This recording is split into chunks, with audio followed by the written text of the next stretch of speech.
Hi, I'm Jasmine McFarlane-White, a longtime member of the Abyssinian Baptist Church in the city of New York. In addition to being a member since childhood, I also worked as an assistant to Reverend Dr. Calvin Otis Butts III while he served as president at SUNY Westbury. In video 2, we learned about an often forgotten piece of Abyssinian history during which members took the church to court in a matter concerning pastoral control of the church and its finances. I want to bring us up to the present, 140 years later, to where we find ourselves today. In October of 2022, Dr. Butts died after a long illness. He had been pastor of Abyssinian since 1989. During that time, he built on the legacy of Dr. Samuel DeWitt Proctor, who had stabilized and renewed the church membership after the death of Reverend Adam Clayton Powell Jr. During Reverend Butts' time as pastor, Abyssinian's growth led to a return to an added Sunday morning service, as well as the creation of several new choirs to supply music for multiple services. Abyssinian had a wide range of community outreach programs, including a food pantry, a weekday after-school program for youth, and the Blue Nile Rites of Passage for young women and men, in which they were paired with elders. Dr. Butts implemented Dr. Proctor's vision by establishing the Abyssinian Development Corporation, which renovated hundreds of units of affordable housing in central Harlem and established the Thurgood Marshall Academy lower and upper schools. Because of all his contributions, Dr. Butts was a towering presence in Harlem and beyond. His death in October of 2022 was a devastating blow to Abyssinian, the surrounding community, and for many around the country and world. As the church began to reimagine life at Abyssinian after Dr. Butts' passing, we were simultaneously confronted with the Herculean challenge of who would ultimately succeed him. Before Dr. Butts died, he announced that he assembled a pulpit search committee, or PSC. Upon information and belief, this committee began its work soliciting potential candidates shortly before his death.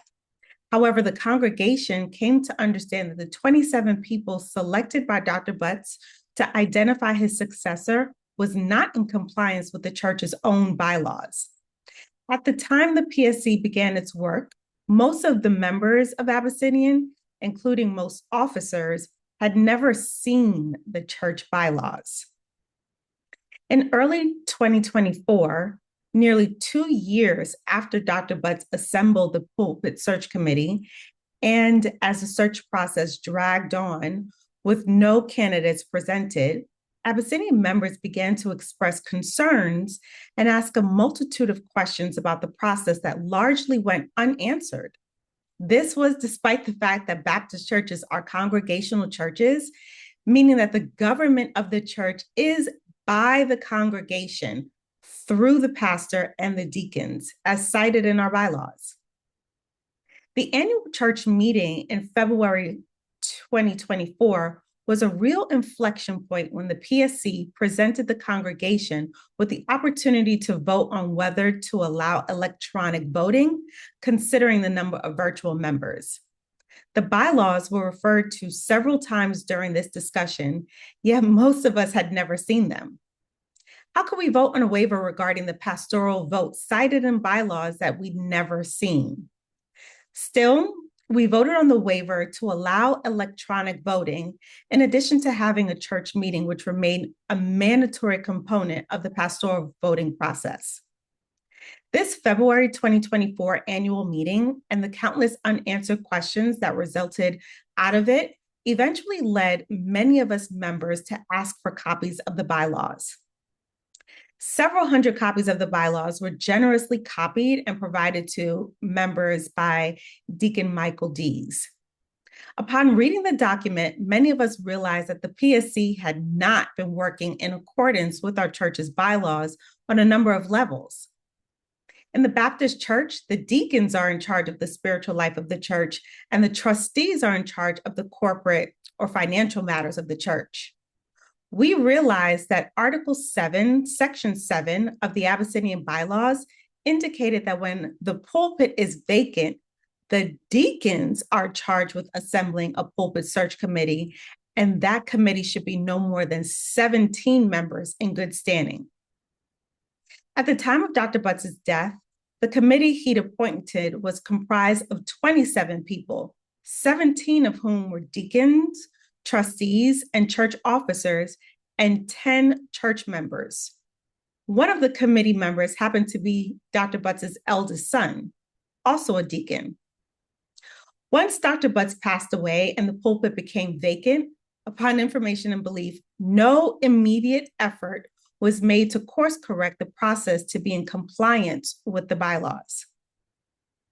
A group of members called the Concerned Members of Abyssinian, or CMA, organically formed in February 2024 following the disastrous annual meeting and the disregard of the chairman of the Deacon Board's request to have the PSC, a committee on which he served, meet with the Deacon Board to discuss the members' concern about the pastoral search process.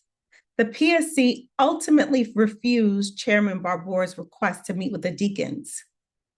CMA determined after reading the bylaws that members have the right to call a special meeting if they create a petition for that purpose that is signed by at least 100 members. For the first time in recent memory, a special meeting was held in March 2024, seeking answers from the deacons about the church's operation, management, and its finances. Our questions were largely ignored by the deacons. It was around this time that many of us learned that in or around January 2024, many members of the PSC and certain candidates had signed non-disclosure agreements purporting to forbid them from discussing the activities of the PSC. We, members, called a second meeting on May 1st, 2024, with our questions continuing to be ignored. And finally, we called a third meeting that took place in June 2024 in an effort to disband the PSC and reset the entire pastoral search selection process to be strictly in accordance with the bylaws. This meeting ended largely due to disruptions from those who opposed the motion put on the floor to reset the process, which remains unaddressed and unresolved today. The next episodes of Restoring Integrity will provide details of several bylaws that the members identified. Please come back and stay tuned.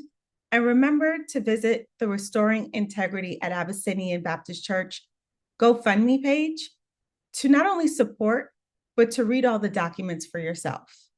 Thank you.